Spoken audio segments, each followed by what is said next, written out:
yra labai didelis atitikmuo tarp žmogaus stereo judesio ir jo gebos veikti gyvenime, sakysim, asistuoti arba gydytojauti.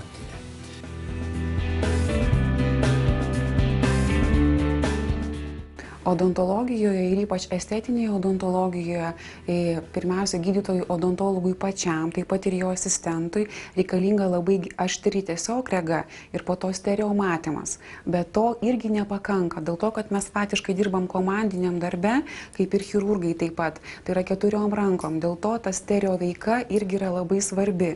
Ir stereometrą visus 4D mes faktiškai naudojame tam, kad esančių darbuotojų patikrinti regos aštrumą ir stereo regos aštrumą, taip pat ir žmogaus budrumą, nes visus 4D stereometras kartu parodo ir koks žmogus yra budrus, ar jisai užsigalvoja ar neužsigalvoja.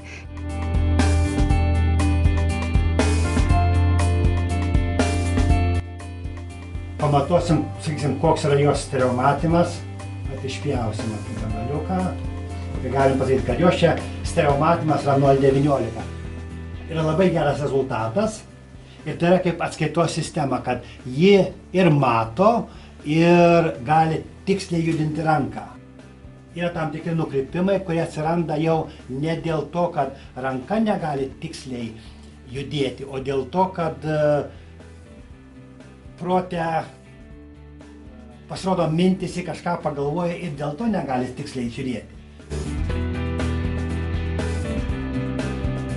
Patikrindami taip darbuotojus mes galime matyti, ar darbuotojas yra tinkamas dirbti su labai aukštos kvalifikacijos gydytoju, ar jisai turi gebą asistuoti labai preciziškose ir tiksliuose operacijose arba kažkokiose tai procedūrose.